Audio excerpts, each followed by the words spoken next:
ಎಲ್ಲರಿಗೂ ನಮಸ್ಕಾರ. ನಾನಿವತ್ತು ನಿಮ್ಮ ಜೊತೆ ಚಿಕನ್ ಸುಕ್ಕ ರೆಸಿಪಿನ ಶೇರ್ ಮಾಡ್ಕೊಳ್ತಾ ಇದ್ದೀನಿ. ಇಲ್ಲಿ ನಾನು ಅರ್ಧ ಕೆಜಿ ಚಿಕನನ್ನು ತೊಗೊಂಡಿದ್ದೀನಿ.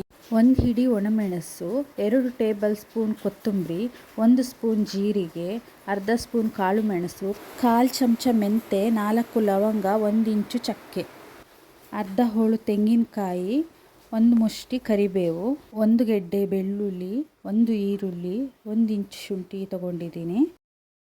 ಇವಾಗ ಒಂದು ಬಾಣಲೆಗೆ ಒಣಮೆಣಸು, ಕೊತ್ತಂಬರಿ, ಜೀರಿಗೆ, ಮೆಂತೆ, ಕಾಳು ಮೆಣಸು, ಚಕ್ಕೆ, ಲವಂಗ ಇದನ್ನೆಲ್ಲ ಎಣ್ಣೆ ಹಾಕ್ದಂಗೆ ಡ್ರೈ ರೋಸ್ಟ್ ಮಾಡ್ಕೊಳ್ಬೇಕು.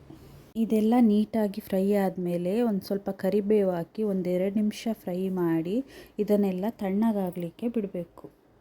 ಇವಾಗ ತಣ್ಣಗಾಗಿರೋದನ್ನು ಪೌಡ್ರ್ ಮಾಡ್ಕೊಳ್ತಾ ಇದ್ದೀನಿ. ನಂತರ ಒಂದು ಬಾಣಲೆಗೆ ಸ್ವಲ್ಪ ಎಣ್ಣೆ ಕಾದ ನಂತರ ಈರುಳ್ಳಿ 1-2 ನಿಮಿಷ ಫ್ರೈ ಮಾಡಿ ನಂತರ ಕರಿಬೇವು ಹಾಕಿ ಕಂದು ಬಣ್ಣ ಬರೋವರೆಗೂ ಹುರಿಬೇಕು. ಇವಾಗ ನೋಡಿ ಈರುಳ್ಳಿ ಕರಿಬೇವು ಎಲ್ಲ ನೀಟಾಗಿ ಫ್ರೈ ಆಗಿದೆ. ಈ ಟೈಮಲ್ಲಿ ನಾನು ಚಿಕನ್ ಹಾಕ್ಕೊಳ್ತಾ ಇದ್ದೀನಿ.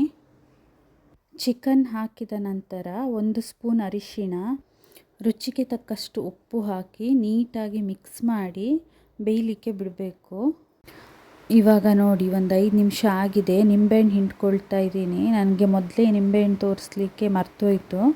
ಒಂದು ಅರ್ಧ ನಿಂಬೆಹಣ್ಣು ಹಿಂಡ್ಕೊಳ್ತಾ ಇದ್ದೀನಿ. ಬೇಕಾದರೆ ಹುಣಸೆ ಹುಳಿ ಸಹ ಹಾಕ್ಬೋದು. ನಾನಿಲ್ಲಿ ನಿಂಬೆಹಣ್ಣು ತೊಗೊಂಡಿದ್ದೀನಿ. ನಿಂಬೆಹಣ್ಣು ಹಾಕಿದ ನಂತರ ನೀರೆಲ್ಲ ಡ್ರೈ ಆಗೋ ತನಕ ವೆಯ್ಟ್ ಮಾಡಿ ಈಗ 1 ಲೋಟ ನೀರು ಹಾಕ್ಕೊಳ್ತಾ ಇದ್ದೀನಿ. ಚಿಕನ್ನು ಇದರಲ್ಲಿ ಚೆನ್ನಾಗಿ ಬೇಯಬೇಕು. ಇವಾಗ ಪೌಡ್ರ್ ಮಾಡ್ಕೊಂಡಿರೋ ಮಸಾಲೆಗೆ ಸಿಪ್ಪೆ ತೆಗೆದಿರೋ ಬೆಳ್ಳುಳ್ಳಿ ಮತ್ತು ಶುಂಠಿನ ಸೇರಿಸ್ಬಿಟ್ಟು ನೀರು ಹಾಕ್ದಾಗೆ ಗ್ರೈಂಡ್ ಮಾಡ್ಕೊಳ್ತಾ ಇದ್ದೀನಿ.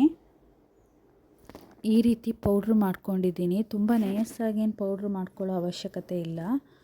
ನೋಡಿ ಇವಾಗ ಚಿಕನ್ ಎಲ್ಲ ನೀಟಾಗಿ ಬೆಂದಿದೆ. ಇವಾಗ ಇದಕ್ಕೆ ಹಾಕ್ಬಿಟ್ಟು ನೀಟಾಗಿ ಮಿಕ್ಸ್ ಮಾಡ್ಕೊಳ್ತಾ ಇದ್ದೀನಿ.